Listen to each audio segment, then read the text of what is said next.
नमस्कार, आदाब, प्रणाम, सत श्री अकाल। मेरा नाम है आलोक और आप तो देख रहे हैं मेरे चैनल को जिसका नाम है आपकी बात आलोक के साथ। एक खबर निकल कर आ रही है कि एनआईएस वाले लोगों के लिए जो है मुसीबतें बढ़ने वाली हैं। उनके लिए कुछ साल अच्छा नहीं चल रहा है कहे तो, क्योंकि जिस तरह से कोर्ट का जजमेंट आ रहा है और जिस तरीके से जज का मूड है वो एनआईएस के लिए चिंता का विषय है। हाल ही में एनआईएस के लिए एक और बड़ा अपडेट है, उसके बारे में भी आपको अवगत कराते हैं। लेकिन उससे पहले ये डिग्री जो है पहले बेरोजगारों के लिए मुसीबत बनी हुई थी और अब जो छठे चरण और सातवें चरण में बहाल हो चुके हैं, यानी कहें तो टीआरई 1 सातवां चरण, यानी टीआरई 1 इसी नाम से हम लोग उसको पुकारते हैं, सातवां चरण ही। तो टीआरई 1 और छठे चरण के लोगों को अब मुसीबतें जो है उनकी बढ़ने वाली हैं, वैसे कैंडिडेट एनआईएस के जो नौकरी कर रहे हैं। मैं ये बातें क्यों कह रहा हूं और क्यों इस तरह का माहौल क्रिएट हो रहा है कि आपको नौकरी से हटना पड़ेगा। हाँ ठीक है, आप कहते थे कि हमें कोई नहीं हटा सकता, एक बार ज्वाइनिंग हो गया तो हो गया, इसके बाद कोई हटा नहीं सकता। लेकिन साहब कोर्ट है और कोर्ट के आगे किसी का नहीं चलता। हमारे पास लाख सबूत होते हुए भी एनआईएस हारा, क्योंकि पैरवी करने वाले जो लोग थे, यानी जो याची थे, जो कोर्ट में केस को लगा रहे थे, जिस समय एनआईएस का केस सुप्रीम कोर्ट में उत्तराखंड द्वारा लगाया गया, उन्हें जानकारी का बड़ा अभाव था और उनके कारण ही पूरे देश में एनआईएस का ये दुर्दशा हुआ। क्योंकि 18 मंथ का कोर्स इन सर्विस ठीक है, इन सर्विस है, बट 18 महीने और भी कोर्स चलते हैं। बीएड अगर करते हैं हम, अगर डिस्टेंस से करते हैं तो वो भी 18 महीने का होगा इन सर्विस के लिए। तो ये मुसीबतें थी और इसको ठीक से रख नहीं पाना और हारना, ये आपको दिखाता है कि आप हार गए तो अब बाजी आपके हाथ में नहीं है, आपके साथ कुछ भी हो सकता है। और इसी तरह का जो मामला है वो देखने को आया एक हाई कोर्ट से, जो कि गुवाहाटी हाई कोर्ट यानी असम।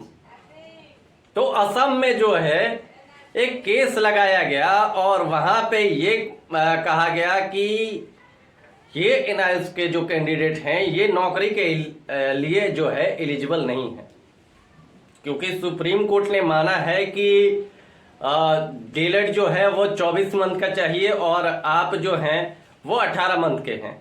आप सुप्रीम कोर्ट में हार चुके हैं और आप सुप्रीम कोर्ट में हारते हैं तो अब हाई कोर्ट का किसी का इस तरह का फैसला नहीं होगा जो सुप्रीम कोर्ट के विपक्ष में चला जाए, या यूं कहे तो सुप्रीम कोर्ट अपना जो फैसला दे चुका है उसको हाई कोर्ट नहीं काट सकता है। तो इस तरह की चीजें हुई असम में। अब बात करते हैं आपसे डिटेल से।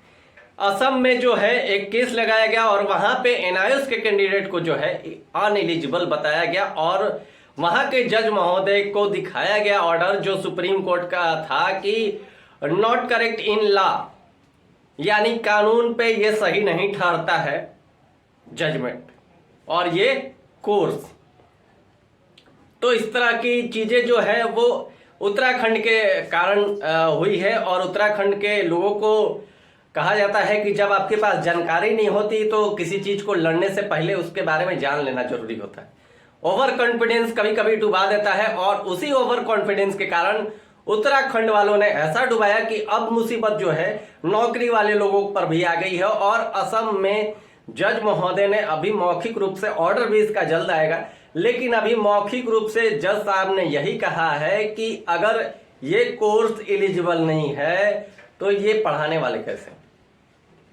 यानी आपकी नौकरी कितने दिन की भी हो, आप 2.5 साल, 5 साल, 10 साल, 20 साल, 50 साल का नौकरी हो, उससे मतलब नहीं है। आप अगर गलत हैं, सुप्रीम कोर्ट गलत मान चुकी है तो आपको निकलना पड़ेगा। और इसी तरह का मामला जो है असम में चल रहा है गुवाहाटी हाई कोर्ट में। वहां पे जज साहब का कहना यह था कि जब ये स्थिति थी कि ये एलिजिबल नहीं थे, फिर इन्हें भर्तियों में कैसे शामिल किया गया, इन्हें भर्ती में किस प्रकार शामिल किया गया और क्यों शामिल किया गया। क्योंकि एक बच्चे का गुणवत्तापूर्ण शिक्षा जो है वो खराब हो रहा है। आ गए हैं आप जस्ट बीएड के लाइन पर। बीएड में भी यही कहा गया था कि आप जो है एलिजिबल नहीं है प्राथमिक के बच्चों को पढ़ाने के लिए, और असम में भी यही मुद्दा चल रहा है कि आपका जो है कोर्स सही नहीं है तो फिर आप कैसे एलिजिबल है उन छोटे बच्चों को पढ़ाने के लिए जिनका आप भविष्य बना रहे हैं। तो इस तरह की सारी बातें हुई और अब लगभग ये माना जा रहा है असम के लोगों के द्वारा, मेरा नहीं है, मेरा कहना नहीं है, हमें जो जानकारी मिलती है वही आप तक पहुंचाते हैं और इसमें जो लगता है हमें उचित वो आपको जानकारी देते हैं। और असम का कहना है हाई कोर्ट का कि आपको बाहर होना पड़ेगा। आप भले नौकरी में आ गए हैं लेकिन आप सही नहीं हैं नौकरी के लिए, तो आपको बाहर होना पड़ेगा। और असम हाई कोर्ट ने सीधे तौर पर कहा है कि आप एलिजिबल नहीं हैं, not correct in law. Patna high court के जजमेंट को काट दिया गया सुप्रीम कोर्ट के द्वारा। तो अब मुसीबतें जो है नौकरी वाले लोगों के लिए भी बढ़ गई है। पहले ये मुसीबतें जो थी उनके लिए थी जो बेरोजगार थे, उनके पास डिग्री थी लेकिन उस डिग्री का क्या करें उन्हें समझ में नहीं आता था। अब जो है वो नौकरी वाले लोगों के लिए भी यही समस्या बन गया है कि किस दिन बाहर हो जाए, क्योंकि असम का जैसे ही फैसला आएगा ये बारी बारी होता चला जाएगा हर स्टेट में। इस ऑर्डर को लगा लगा कर हर स्टेट में एनआईएस वाले को निकालने का प्रयास किया जाएगा, ऐसा हमें लगता है, क्योंकि लोग छोड़ने वाले नहीं। ये आपको भी पता है और हमें भी पता है कि लोग छोड़ने वाले नहीं।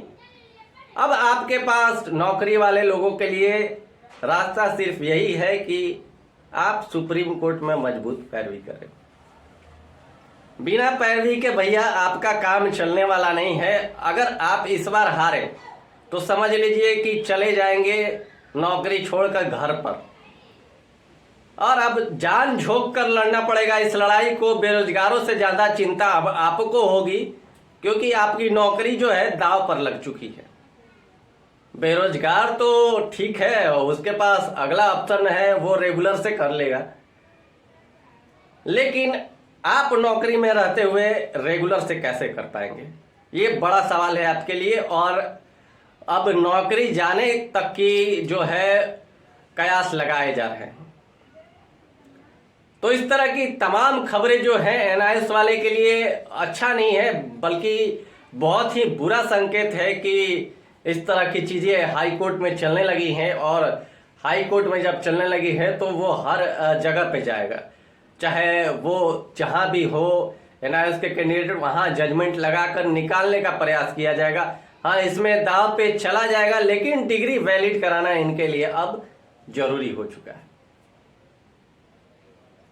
तो तमाम खबरों के लिए बने रहिए मेरे साथ। आदाब, प्रणाम, सत श्री अकाल।